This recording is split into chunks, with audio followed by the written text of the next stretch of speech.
Buenos días, hermanos y hermanas. Continuamos con los capítulos correspondientes al Nuevo Testamento. Nos tocan los capítulos 13 y 14 de Romanos. Pero yo voy a empezar por el 15. Porque el 15, en su segundo versículo, dice: cada uno de nosotros agrade a su prójimo en lo que es bueno, para edificación. Quiere el Señor que este tiempo que tenemos sea para edificación, ajustándonos a lo que se dice en su palabra y que nos sirva para el conocimiento cada día mayor de nuestro Señor Jesucristo. Una pregunta muy sencilla. ¿Qué es lo que nos aparta de Dios? Efectivamente, la presencia del pecado en nuestra vida. Por lo tanto, todo lo que es pecado nos aparta continuamente de Dios. Hace varias semanas hacíamos hincapié en este asunto de que el camino que nos lleva al Señor, camino de salvación, pues que cuando andamos en pecado nos salimos de ese camino. Y en un proceso permanente de justificación nos vuelve otra vez al camino y otra vez nos volvemos a salir porque somos pecadores. Pero somos justificados, somos de nuevo vueltos al camino gracias a Cristo Jesús.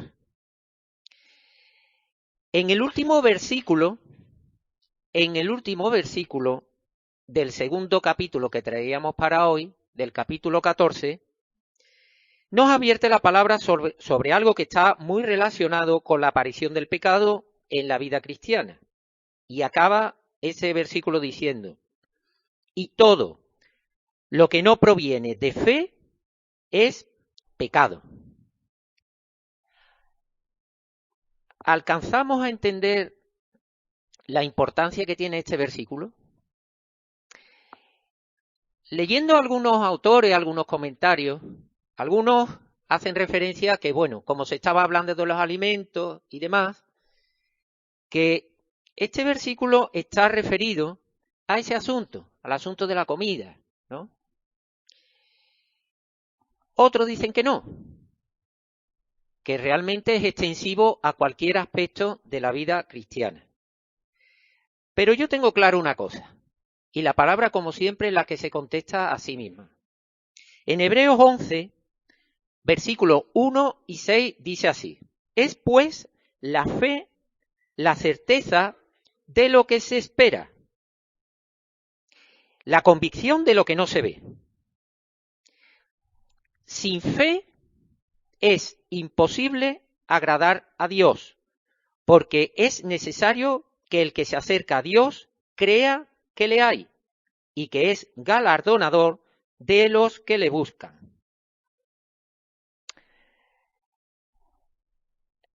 Sin fe es imposible agradar a Dios. Y volviendo a este final del versículo, todo lo que no proviene de fe es pecado. Voy a volver la frase.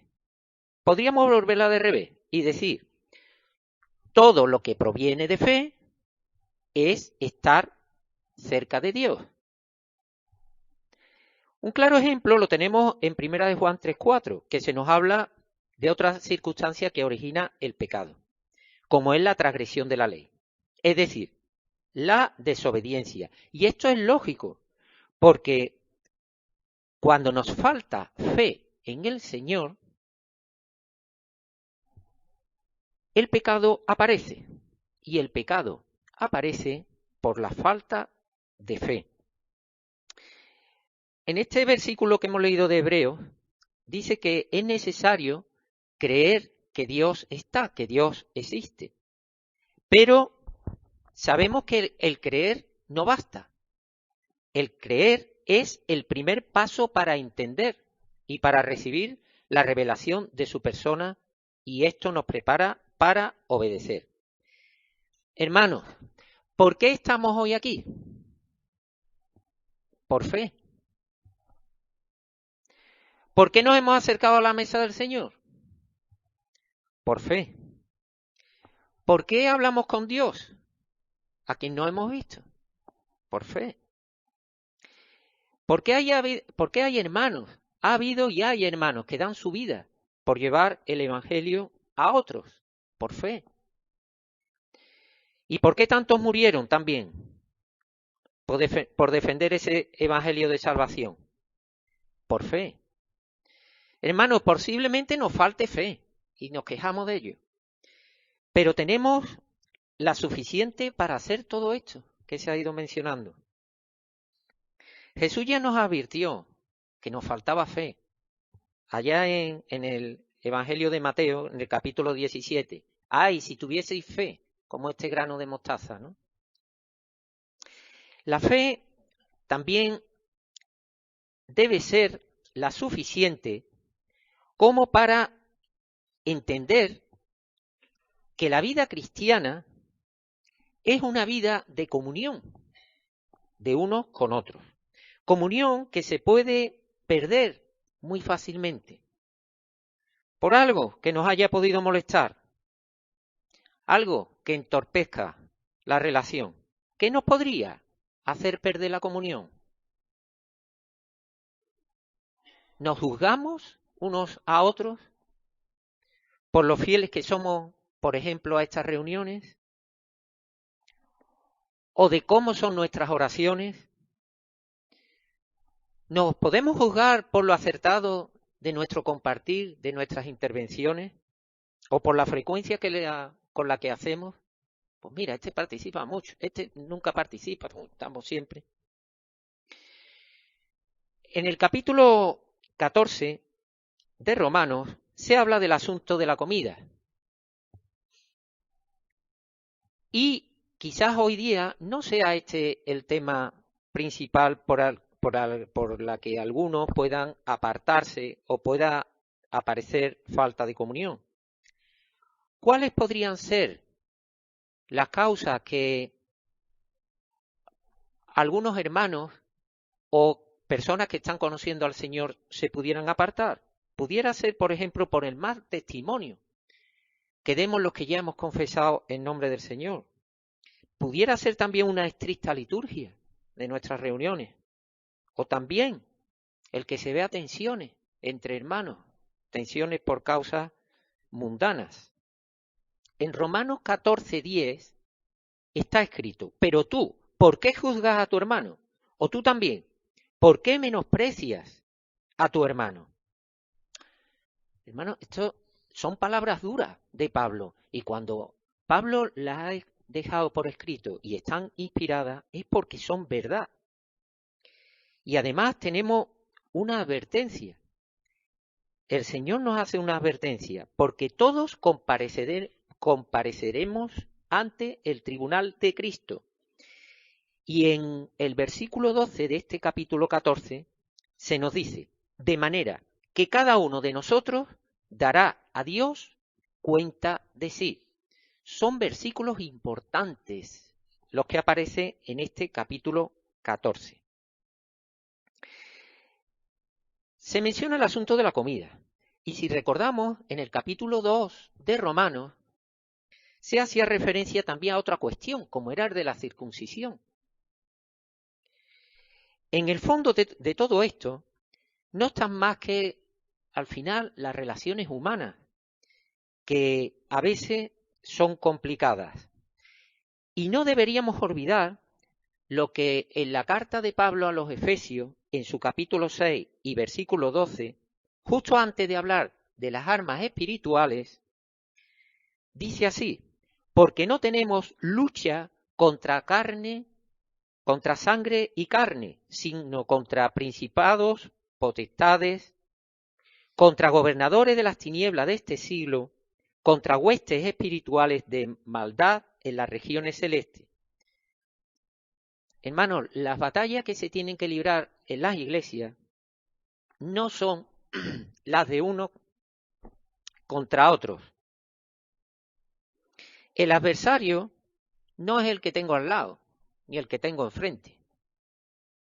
La iglesia está llamada a participar en otra batalla bien distinta, que es la batalla de la oración, para hacer retroceder al mal dentro de lo posible. No olvidemos que en el capítulo 14, versículo 17, se nos dice: porque el reino de Dios no es comida ni bebida, sino justicia, paz y gozo en el Espíritu Santo. Vuelvo a preguntar, ¿entendemos la importancia de esta afirmación? En definitiva, el Señor lo que nos está guiando es a que no nos perdamos en las cosas mundanas, en lo físico, en las ataduras del mundo. Quizás por eso también en el capítulo 13 se nos habla de respetar y de obedecer a las autoridades. ¿Por qué? Porque eso trae consecuencias, la desobediencia, como puede ser un castigo o también problemas de conciencia. Ciertamente, la advertencia del Señor se podría resumir en el versículo 10 del capítulo 13, donde se nos dice: el amor no hace mal al prójimo, así que el cumplimiento de la ley es el amor. En la versión de la palabra de Dios hoy, lo dice así: el que ama no hace daño al prójimo, o sea, el amor constituye la plenitud de la ley. Parece que se entiende así un poco mejor. Y por tercera vez, vuelvo a preguntar, ¿entendemos realmente el valor de estas palabras del Señor? Si el amor no hace mal al prójimo y el amor es la plenitud de la ley, el obedecer nunca nos puede llevar a tener al frente, o enfrente, mejor dicho, al prójimo. Si falta el amor, perdemos la comunión. Y nuestro hermano ha hecho referencia justo a esta cuestión hace unos minutos. Si estamos desobedeciendo, es porque hemos perdido la comunión. O mejor dicho, más bien, si perdemos la comunión, es porque estamos desobedeciendo. Y esta consecuencia nos debe hacer pensar, por encima de cualquier otro motivo, que nos lleve a problemas con los hermanos. Si perdemos la comunión, estamos desobedeciendo. En Proverbios se nos dice que el principio de la sabiduría es el temor del Señor.